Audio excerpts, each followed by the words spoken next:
gente estaba convencida de que era una vampiresa. Una estatua brillante que esconde horrores increíbles. Diseñó este edificio para deshacerse de los cadáveres. Y un teatro que presenció el asesinato más infame de la historia de Estados Unidos.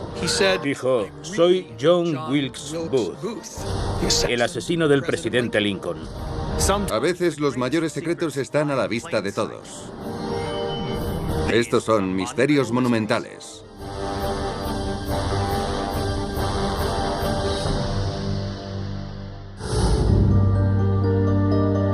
En los densos bosques de Exeter, Rhode Island, en una aldea rural atravesada por inmaculados arroyos y antiguos muros de piedra, se encuentra la fachada blanca y pura de la iglesia baptista de Chestnut Hill, donde los fieles se reúnen todos los domingos, como lo han hecho durante casi 180 años.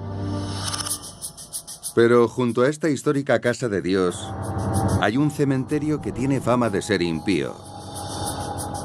Aquí, entre las lápidas, hay un monumento que guarda un siniestro secreto.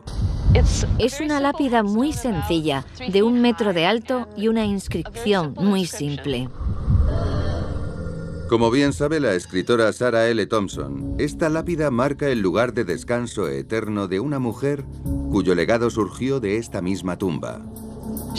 Fue la protagonista de una serie de acontecimientos extraordinarios y bastante macabros que han cautivado la imaginación de la gente desde entonces.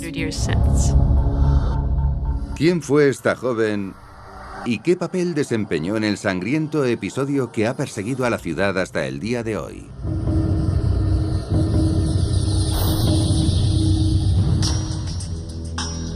Principios de la década de 1890, Exeter, Rhode Island. Mercy Brown, de 19 años, y su hermano Edwin viven con su padre viudo, George, en una solitaria granja de este tranquilo pueblo de Nueva Inglaterra. Pero en invierno de 1891, Mercy cae gravemente enferma. Mercy Brown enfermó de tuberculosis y su enfermedad se la llevó rápidamente. Tiene fiebre y tose sangre. Y Mercy siente que la vida se le escapa. Se consumió y murió en cuestión de meses. Su cuerpo fue llevado al cementerio y depositado en una cripta, ya que hacía demasiado frío para cavar una tumba. Pero la muerte de Mercy fue solo la última de una serie de tragedias que golpearon a su apesadumbrado padre. La tuberculosis había hecho estragos en la familia Brown. Para George Brown, tuvo que ser una auténtica odisea. Vio morir a su esposa, a su hija mayor, y más tarde también vio morir a su hija menor. Pero la vida de George Brown está a punto de empeorar. En febrero del mismo año, su último hijo, Edwin Brown, es víctima de la insidiosa enfermedad.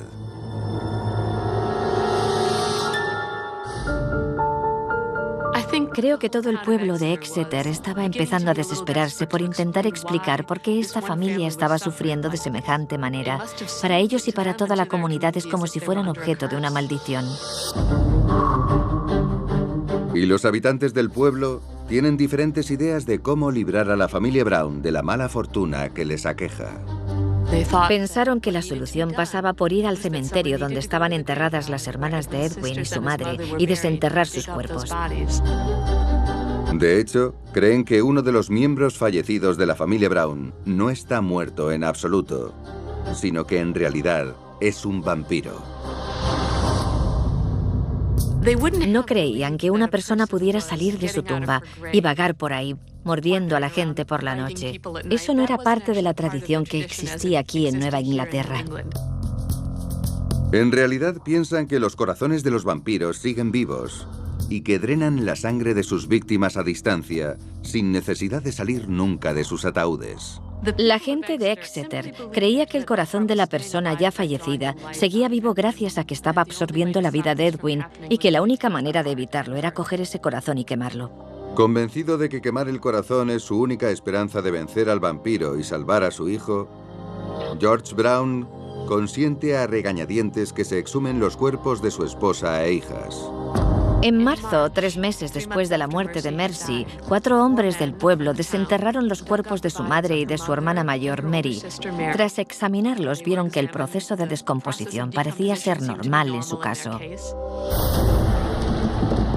Pero cuando desentierran a Mercy Brown, los aldeanos se encuentran con algo completamente diferente. Al abrir su ataúd, se descubre que el cuerpo se había dado la vuelta, es decir, que estaba boca abajo. Según la cultura popular, que un cuerpo se mueva o se dé la vuelta es señal de que es un vampiro. Pero lo más perturbador es el perfecto estado del cadáver. La piel y los rasgos están intactos. Y estas no son las únicas señales de que Mercy Brown podría ser una muerta viviente. El médico le hizo una autopsia y encontró sangre en el corazón. La gente de Exeter estaba convencida por la presencia de esa sangre de que era una vampiresa. A continuación, los aldeanos llevan a cabo un extraño y siniestro ritual que creen que vencerá a la vampiresa y que salvará la vida de Edwin Brown. Cogen el corazón de Mercy y lo queman. Recogieron las cenizas del corazón de donde había sido quemado y se las dieron a Edwin para que las bebiera. Se suponía que esto le iba a curar. A pesar de beberse el horrible brebaje, el joven Edwin Brown no logra recuperarse y muere poco después. Pero la historia no termina ahí.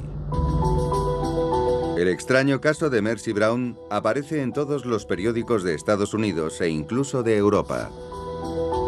La historia llega así a un escritor irlandés llamado Bram Stoker. Un año después, publica la historia más importante sobre muertos vivientes, Drácula. Entre los papeles de Bram Stoker hay un recorte de periódicos sobre Mercy Brown y su exhumación. El personaje de Lucy en Drácula comienza siendo una joven sana y lozana que luego empieza a consumirse misteriosamente. De hecho, igual que Mercy. Y a finales del siglo XIX, Mercy Brown no es la única persona en Estados Unidos acusada de vampirismo. La tuberculosis asola Nueva Inglaterra y hay informes que documentan hasta 80 casos similares de exhumaciones. Actualmente se ofrece una explicación más sencilla al estado de los restos de Mercy. Su cuerpo pudo haberse dado la vuelta al sacarla de la cripta para meterla en la tumba. Y también hay una explicación racional para el perfecto estado de su cuerpo y para la sangre que se encuentra en su corazón. El cuerpo de Mercy estuvo en esa cripta durante 3 meses. No llevaba muerta mucho tiempo y había estado congelada.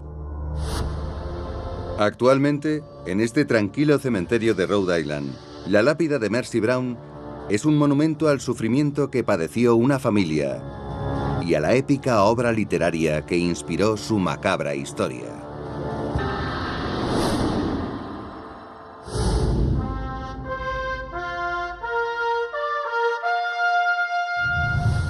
Ciudad de Nueva York. Con más monumentos históricos nacionales que cualquier otra metrópoli de Estados Unidos, la Gran Manzana puede presumir de un rico patrimonio arquitectónico. Pero algunos de los iconos de Nueva York se distinguen del resto. El Puente de Brooklyn, el Museo Metropolitano de Arte, la Estatua de la Libertad y la Tumba de Grant. Este variado conjunto de enclaves de interés tienen el dudoso honor de compartir una extraña conexión que durante mucho tiempo ha fascinado a la comisaria de museo Sarah Henry. Es intrigante que todos estos monumentos estén unidos por una de las mayores estafas de la historia. ¿Qué papel jugaron estos simbólicos monumentos en una de las estafas más infames del país? Año 1883. La ciudad de Nueva York es una ciudad con mayor auge que ninguna otra. Con una población de 1.300.000 habitantes, cada día llegan cientos de inmigrantes más. Entre ellos se encuentra George C. Parker, de 22 años, un hombre que busca sacar partido al sueño americano, aunque sea ilícitamente. Era uno de esos estafadores de poca monta, pero muy prolífico. Un día, Parker está observando a una multitud que cruza el recién inaugurado puente de Brooklyn cuando se le ocurre una idea para una nueva estafa. Según cuenta la historia, Parker se acerca a un incauto inmigrante y se presenta como el dueño del puente. Parker le dice a su víctima que está planeando instalar un peaje para cobrarle a la gente un centavo por cruzar el puente y que está buscando inversores a los que vender una parte del puente. Es tan inverosímil vender algo tan grande como el puente de Brooklyn que cualquiera pensaría que tenía que ser verdad. Tras elaborar escrituras y documentos falsificados, Parker lleva a cabo la misma estafa una y otra vez, vendiendo acciones del puente en una media de 2 veces por semana. Pero sus argucias no se detienen ahí. Durante las siguientes décadas, Parker lleva a cabo estafas similares en otros monumentos importantes, desde la Estatua de la Libertad hasta el antiguo Madison Square Garden e incluso el Museo Metropolitano. Aunque las autoridades le siguen la pista, solo logran condenar a Parker por unos cuantos delitos menores, como falsificación de cheques, debido a la falta de pruebas de sus delitos más extravagantes. Cada vez más audaz, en 1928, Parker, que ahora tiene 58 años, se embarca en su estafa más ambiciosa hasta la fecha, en la muy venerada tumba de Grant. Cabe recordar lo importante que era ese monumento de Nueva York en aquella época. Grant era un auténtico héroe nacional. Haciéndose pasar por el nieto del difunto presidente Ulysses S. Grant, Parker explica que no puede permitirse las reparaciones necesarias en el mausoleo y que se ve obligado a vender el monumento. Y parece que la elaborada farsa de Parker funciona. Los ricos quedan seducidos por su carisma y aceptan comprar el mausoleo. Con cada vez más y más ciudadanos víctimas de las estafas de Parker y ante la impotencia de las autoridades, ¿podrá este esquivo timador ser atrapado alguna vez? Año 1928. El artista del engaño George Parker se ha ganado la vida estafando a los neoyorquinos. Pero su última estafa es también la más perversa. Según cuenta la historia, se hace pasar por el nieto del difunto presidente Ulysses S. Grant y engaña a la gente para que compre el mausoleo donde está enterrado. Hasta ahora las autoridades no han sido capaces de atrapar a este famoso timador, pero Parker está a punto de cometer un sorprendente error. El 17 de diciembre, George Parker está en un restaurante de Brooklyn cuando decide llevar a cabo una de sus estafas más mundanas, pagar con cheques falsos. Era un cheque de $150, una suma considerable en 1928, no simple calderilla. Pero cuando el dueño sospecha y llama a la policía, Parker es detenido. Aunque no es la primera vez que lo detienen por ese delito, esta vez es diferente. Recientemente se ha aprobado una nueva ley llamada Ley Baum, por la que todo delincuente declarado culpable de 4 delitos es condenado a cadena perpetua. Una situación en la que a la cuarta iba la vencida. Así que, irónicamente, es el más insignificante de sus errores el que encierra definitivamente a este temerario estafador. Condenado a cadena perpetua, Parker pasa el resto de sus días en la famosa prisión de Sing Sing. Pero su legado perdura. Hay una frase popular habitual en la gente a causa de esta historia. Si te crees eso, yo tengo un puente de Brooklyn para venderte. Actualmente, los emblemáticos monumentos involucrados en los timos de Parker son un recordatorio de, tal vez, el mayor estafador de la ciudad de Nueva York. Bahía de San Francisco, California. Este estuario poco profundo está casi totalmente rodeado por tierra y está considerado el puerto interior más grande del mundo. Y a 2,5 kilómetros de la costa, en el lado norte de la ciudad, se erige una amenazante enclave. Estamos en una roca de 9 hectáreas en medio de la bahía de San Francisco, rodeados de agua helada y fuertes corrientes. Esto es Alcatraz. Desde su creación, la primera cárcel federal de máxima seguridad del país, se jugó su reputación de ser una prisión de la que era imposible escapar. De hecho, durante las 3 décadas que la roca estuvo en funcionamiento, solo un puñado de almas valientes se atrevió a intentar huir.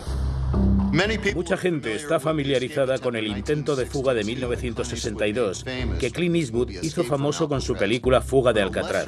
Pero en sus inicios hubo un intento de fuga menos conocido e igual de peligroso. ¿Qué pasó entonces durante la increíble fuga de la que nunca se ha oído hablar? Año 1935, Isla de Alcatraz.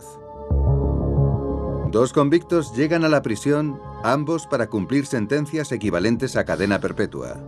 Sus nombres, Ralph Rowe y Theodore Cole.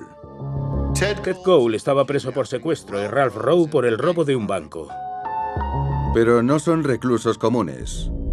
Rowe y Cole son conocidos expertos en fugas y ya se habían escapado de otros centros penitenciarios. Esta era la última parada en el sistema federal. Si intentabas escapar, te enviaban a Alcatraz. A pesar de la formidable reputación de la roca, Rowe y Cole inmediatamente comienzan a sondear el sistema en busca de un punto débil. Y a los pocos meses de su llegada, trazan un plan. 16 de diciembre de 1937. La isla de Alcatraz está envuelta por una nube casi impenetrable de densa niebla. No se veía ni la mano delante de la cara. A la 1 de la tarde, los guardias llevan a cabo uno de sus 12 recuentos diarios en una de las instalaciones de trabajo de los reclusos. En ese momento, todos los prisioneros están presentes. Pero cuando los guardias pasan lista 30 minutos más tarde, faltan 2 hombres. Han desaparecido Ted Cole y Ralph Rowe. Alarmados, los guardias peinan toda la isla. La alarma de Alcatraz sonó y los guardianes de la prisión registraron la isla. Se alertó a la Guardia Costera y a la policía local de San Francisco de que estuvieran atentos porque se estaba buscando a 2 reclusos fugados de Alcatraz. Pero a pesar de la búsqueda exhaustiva, los 2 hombres no aparecen. De alguna manera, estos astutos reclusos han hecho lo imposible: escapar de Alcatraz. Pero ¿cómo lo hicieron? Los investigadores encuentran su primera pista en una ventana del taller de la prisión de donde Rowe y Cole habían desaparecido en un principio. Encontraron los cristales rotos, el marco de la ventana doblado y las barras abiertas. Y estaba claro que esta fue su ruta para salir del edificio. Determinan que los 2 reclusos usaron una cuchilla para cortar los barrotes de la ventana mientras los guardias no miraban. Disimularon las marcas de corte en los barrotes, poniendo aceite de motor y betún de zapatos en las grietas, y solo tuvieron que esperar el momento oportuno. Se cree que cuando la niebla envolvió la isla de Alcatraz el 16 de diciembre, Rowe y Cole tuvieron la oportunidad que estaban buscando. Tras abrir los barrotes de la ventana que habían cortado previamente, se escaparon. Una vez fuera del edificio, se encontraron con una puerta. Rompieron el candado de la puerta y la atravesaron. Una vez que cruzaron la puerta, Rowe y Cole bajaron por un escarpado acantilado, donde se enfrentaron a su mayor obstáculo hasta el momento: las traicioneras aguas de la bahía de San Francisco. El agua está fría y se mueve muy rápido. Puede moverse como un río a 6 o 7 nudos, y si te encuentras con la corriente equivocada puede llevarte al Océano Pacífico. Nadie puede soportar estas frías temperaturas durante mucho tiempo. Y después de una exhaustiva cacería, las autoridades concluyen que es muy probable que Rowe y Cole se hayan ahogado. Pero no todos están tan seguros. Están a punto de encontrar una prueba que abrirá el caso de par en par. En julio de 1938, 7 meses después de que los 2 hombres se arriesgaran en busca de la libertad, uno de los compañeros de prisión de Rowe y Cole en Alcatraz recibe una carta. Cuando la abre, encuentra un mensaje críptico que simplemente dice: "El negocio fue bien en julio". Puede parecer un mensaje inocente, pero para este preso tiene un significado muy particular. El preso conocía el plan de Rowe y Cole y antes de que escaparan, la pareja le había prometido que le enviaría este mensaje codificado si habían sobrevivido. Y esta no es la única prueba que sugiere que los dos fugitivos lo lograron. 3 años después, el San Francisco Chronicle publica que los dos forajidos han sido vistos sanos y salvos en Sudamérica. Si realmente sobrevivieron o no, puede que nunca lo sepamos, pero una cosa es segura. Rowe y Cole fueron los primeros en escapar oficialmente de Alcatraz. Hay que darles el mérito, ya que lograron burlar el sistema y entraron en la bahía de San Francisco. Y hasta el día de hoy, Alcatraz es un gran recordatorio de los dos astutos reclusos que fueron los primeros en salir de la roca.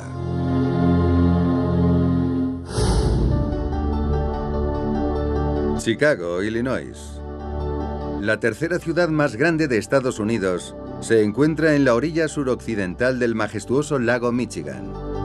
Y cerca del lago, en la zona sur de Chicago, dentro de un oasis de 200 hectáreas llamado Jackson Park, hay una figura imponente.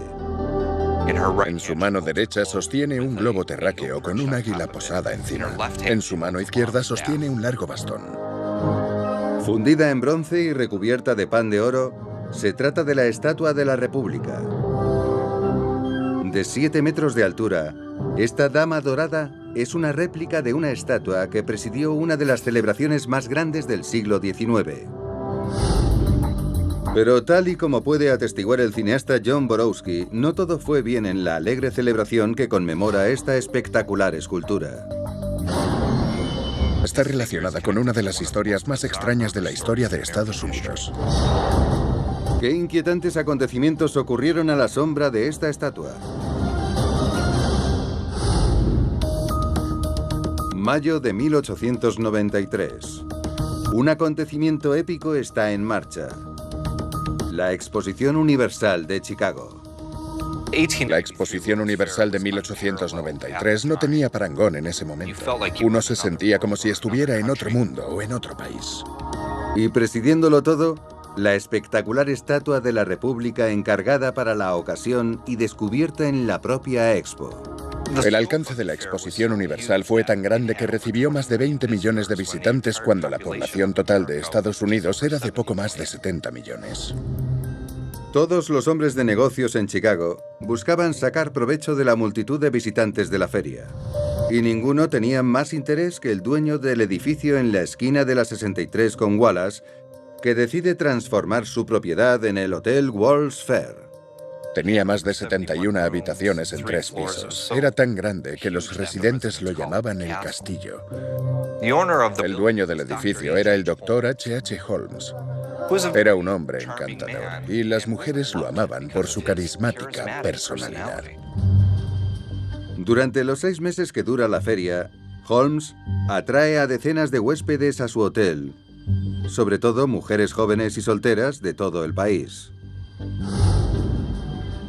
Y para ayudar a gestionar su próspero negocio, Holmes contrata a un asistente, Benjamin Pitezel.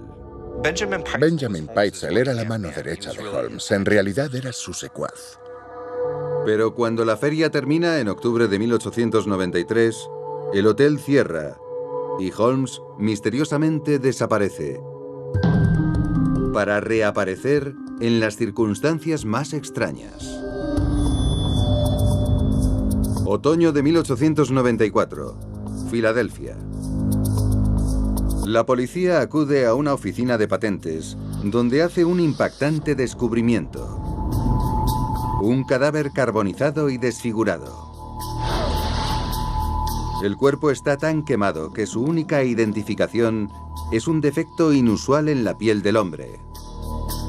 Los investigadores descubren que el hombre que había alquilado la oficina de patentes es Benjamin Pitezel, que tiene una verruga característica en el cuello. La policía inmediatamente sospecha que se trata de un asesinato, y cuando descubren que Pitezel solía trabajar para un hombre llamado Dr. H.H. Holmes, localizan al escurridizo hombre de negocios en Boston y lo llevan a comisaría para interrogarlo.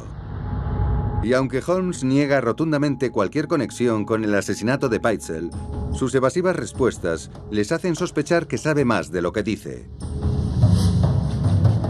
Con la esperanza de encontrar alguna prueba que vincule a Holmes con el asesinato de Peitzel, los agentes acuden al ya inactivo negocio de Holmes en Chicago, el Hotel World's Fair. Pero no tienen idea de los horrores que les esperan dentro de la guarida de Holmes. Encuentran cosas como pasadizos secretos, trampillas. Están sorprendidos porque no son cosas propias de un hotel. Incluso hay una cámara que está conectada a una tubería de gas. Y en el sótano hay una mesa de disección manchada con lo que parece ser sangre. Un horno que funciona como crematorio. Y lo más espantoso de todo, restos humanos. Finalmente se dan cuenta de que Holmes básicamente diseñó este edificio para deshacerse de los cadáveres. El hotel era un campo de exterminio para el depravado médico. Y las muchas mujeres que se habían alojado en su hotel durante la Exposición Universal cayeron impotentes en sus garras. En 1893 no había teléfono, no había internet, así que las mujeres que viajaron a la Exposición Universal dijeron a sus familiares que iban a la feria de Chicago, pero nunca volvieron. En ocasiones pasaron meses antes de que se denunciara su desaparición. La policía supone que una vez que Holmes elegía a su víctima, la encerraba dentro de una cámara hermética diseñada para que pareciera una habitación de hotel normal. Luego, liberaba un gas letal que controlaba desde su propia habitación. Gaseaba a sus huéspedes, les robaba su dinero y sus objetos de valor y vendía sus esqueletos a facultades y universidades de medicina.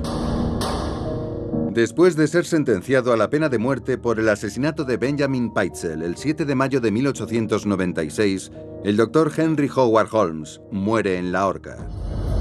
Al final, Holmes confesó un total de 27 asesinatos. Pero algunos creen que la cifra pudo alcanzar los 200. Holmes se gana la distinción de ser el primer asesino en serie documentado de Estados Unidos. Era un sociópata que atrajo a las víctimas a su red de engaño y las asesinó. Y hoy, esta estatua, conocida como la Dama Dorada, es un monumento a la Exposición Universal de Chicago y un oscuro recordatorio de los atroces crímenes cometidos a su sombra. Seattle, Washington. La ciudad más grande del noroeste de la costa pacífica es conocida por su icónica Space Needle, que se eleva a más de 180 metros del suelo. Pero justo en el horizonte, a 87 kilómetros al suroeste de Seattle, se vislumbra un monumento natural que domina el paisaje. Destaca en un paraje singular por su belleza y su majestuosidad. Este es el Monte Rainier. Coronado por 2 cráteres volcánicos y 26 asombrosos glaciares, esta famosa montaña atrae a visitantes de todo el mundo. Pero según puede atestiguar el crítico cultural Robert Horton, pocas personas conocen el extraño encuentro que tuvo lugar en estos picos nevados hace medio siglo. Es un misterio que cautivó al mundo y que cambió la forma en que pensamos sobre lo desconocido. ¿Qué acontecimientos extraños tuvieron lugar en el cielo sobre el Monte Rainier? 24 de junio de 1947. Mineral, Washington. Es un despejado día de verano en la escarpada región noroeste del estado de Washington. A las 3 de la tarde, el piloto privado Kenneth Arnold está volando a 2.800 metros, cerca del Monte Rainier, cuando ve algo extraño. Una serie de destellos brillantes justo al norte de la montaña. Kenneth Arnold quiso asegurarse de que no se trataba de algún tipo de reflejo o algo así, y baja la ventanilla para verlo mejor. Y Arnold queda pasmado por lo que ve a continuación. Una formación de 9 discos brillantes que vuelan hacia el sur, hacia el Monte Adams, a una increíble velocidad. Cuando los objetos se inclinan, emiten un resplandor casi cegador. Después de perder su rastro, Arnold aterriza su avión y comienza a preguntarse ¿Qué es exactamente lo que vio allí arriba en el cielo alrededor de la montaña? Es un tipo racional y sensato, así que trata de buscar una explicación a lo sucedido. De vuelta en la pista de aterrizaje, relata su experiencia a sus compañeros aviadores, que están igualmente confundidos. A medida que se extiende la noticia del extraño avistamiento, un periódico local le pide a Arnold que comparta su historia. Les dice, acabo de ver algo muy difícil de explicar. Y lo describió usando una curiosa comparación. Dijo que se movían como si cogieras un platillo y lo tiraras por encima del agua, que describían ese mismo tipo de curioso movimiento. Y a partir de la descripción de Arnold, la prensa acuña el término platillo volante. Hay algo en esa frase que fascinó a todo el país y a partir de ese momento pasó a formar parte del lenguaje público. Eran platillos volantes. En cuestión de semanas, la historia cobra vida propia, ya que se informa de otros avistamientos extraños. Hubo un vuelo de United Airlines desde Boise que vio entre 5 y 9 objetos voladores. Y en ese caso había más de una persona que los vio. Los vio el piloto y también parte del personal de vuelo. ¿Qué son estos objetos voladores no identificados? Verano de 1947. Kenneth Arnold, un piloto privado que vuela sobre el monte Rainier, ha visto en el cielo una serie de objetos en forma de disco. A medida que se dan más y más avistamientos misteriosos, las autoridades empiezan a temer que puedan ser precursores de una guerra. ¿Es este el comienzo de un ataque aéreo a los Estados Unidos? ¿O algo incluso más amenazador? Con la Guerra Fría en ciernes, muchos creen que estos objetos son una especie de arma secreta rusa. La posibilidad de que los soviéticos tuvieran aviones espías sobrevolando los Estados Unidos siempre estuvo en la mente de la gente. Pero había algo en la forma en que se movían los objetos que hace que Arnold dude de la implicación de los soviéticos. Él estima que los objetos viajaban a casi 2000 kilómetros por hora, lo que supone una velocidad 3 veces superior a la de cualquier avión conocido por el hombre. Así que si los platillos volantes no estaban hechos por el hombre, ¿de dónde salieron? Por eliminación, llegas al punto en que deduces que no hay nada que pueda moverse así, nada que sea tan rápido y nada que tenga esa forma. Así que probablemente sea algo de origen extraterrestre. Conforme aumenta la especulación, el ejército estadounidense inicia una investigación. Y el 12 de julio, 3 semanas después del avistamiento de Kenneth Arnold, los militares tienen una reunión con el piloto. Están tratando de encontrar una explicación consistente de lo que pudo haber visto allí arriba. Después de horas de reunión, creen que finalmente han dado con una explicación aceptable. Llegaron a la conclusión de que lo que vio fue posiblemente un espejismo. Un espejismo es una ilusión óptica causada por las condiciones atmosféricas. En este caso, las variaciones de temperatura entre los profundos valles del monte Rainier y las altas cumbres podrían haber causado una inusual distorsión de la luz. Pero, ¿qué hay de los innumerables avistamientos extraños en otros lugares de Estados Unidos? Algunos creen que el nerviosismo por la Guerra Fría desencadenó la histeria colectiva, haciendo que la gente confundiera fenómenos atmosféricos inofensivos con naves espaciales extraterrestres. Pero cualquiera que sea la causa del incidente, no hay duda de que tendrá un impacto duradero en la cultura popular. No hay ninguna duda de que el avistamiento de Kenneth Arnold fue el comienzo de la era de los platillos volantes, y desde entonces la gente los ha estado viendo o ha pensado que los ha visto. Y hoy, los millones de visitantes del monte Rainier pueden maravillarse con la belleza de este espectacular volcán, pero también pueden recordar cómo un acontecimiento singular en el cielo cambió para siempre nuestra percepción de lo desconocido. Washington, D.C., la capital del país, está repleta de más de 160 museos y monumentos conmemorativos, cada uno de los cuales marca un capítulo triunfal en la historia de esta orgullosa nación. Pero cerca del centro de la ciudad hay un majestuoso edificio de ladrillo que fue testigo de uno de los episodios más trágicos de Estados Unidos. Es un edificio de estilo, de la década de 1860, convertido en un teatro de 2.400 localidades. Se convirtió en un lugar de descrédito cuando uno de nuestros presidentes más queridos fue asesinado allí. Este es el Teatro Ford. El incidente que tuvo lugar aquí hace 150 años y sus consecuencias están grabados en la conciencia nacional. Pero el historiador Nathaniel Orluek cree que los libros de historia puede que no lo cuenten correctamente. Es muy importante que la historia sea rigurosa, que sepamos lo que realmente sucedió. Entonces, ¿cuál es la verdadera historia detrás del hombre que mató al presidente más amado de Estados Unidos? Abril de 1865. La guerra civil ha terminado, pero mientras gran parte de la nación lo está celebrando, hay un hombre que está decidido a vengarse. El actor de teatro y simpatizante del sur, John Wilkes Booth, culpa al presidente Abraham Lincoln del fin de la Confederación y está tramando su asesinato. Y el 14 de abril, al enterarse de que Lincoln asistirá a una representación en el Teatro Ford, Booth ve su oportunidad.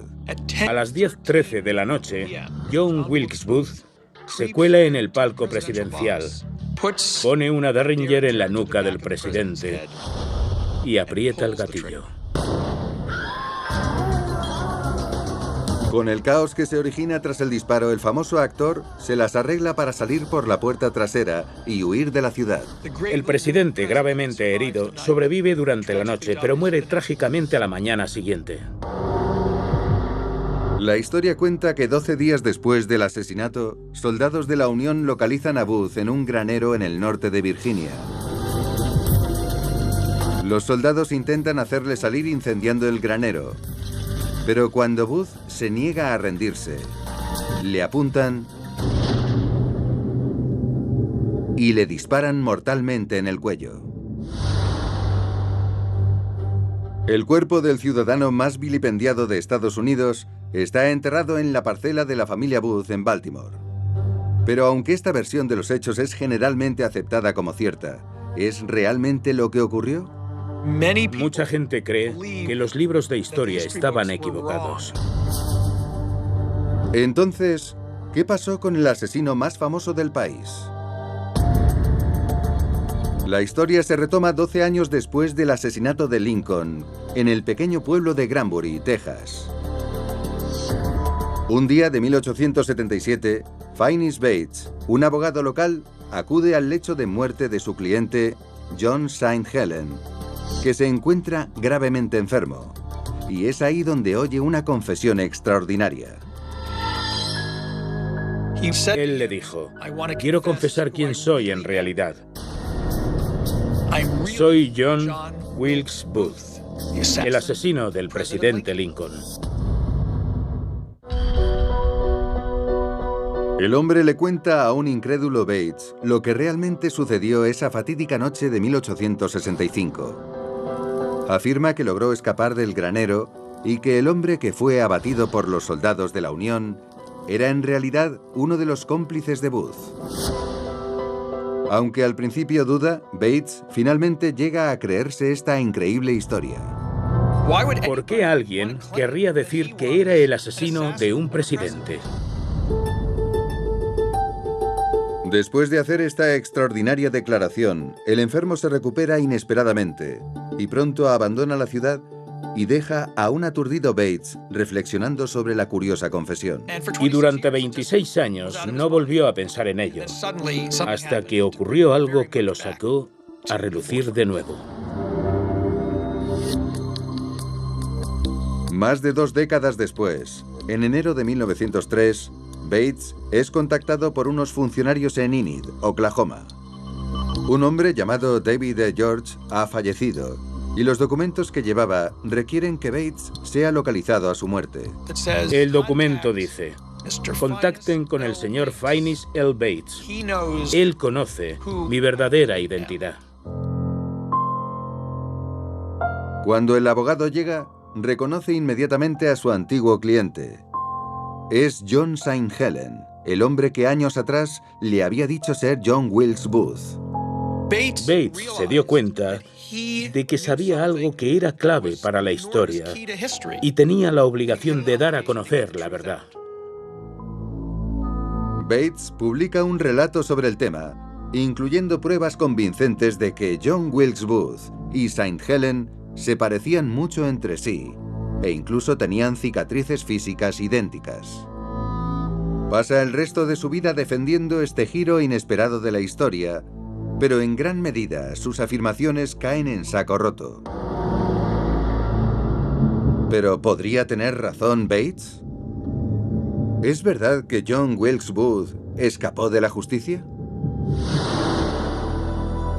Casi un siglo después, con la llegada de las pruebas de ADN, puede que finalmente sea posible resolver este misterio de una vez por todas. Y ahora tenemos la posibilidad de demostrarlo de una forma u otra. Pero los intentos para exhumar el cuerpo de Booth han encontrado una feroz oposición, y sin una muestra viable de ADN, la prueba no se puede realizar. Así que la verdad sobre lo que realmente le pasó a John Wilkes Booth tendrá que esperar.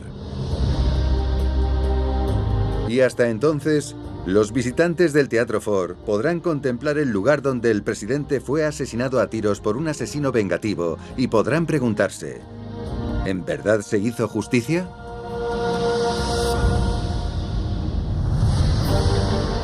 Desde una vampiresa adolescente a un taimado estafador. Desde una casa de los horrores a los primeros platillos volantes. Soy Don Willman y estos son Misterios Monumentales.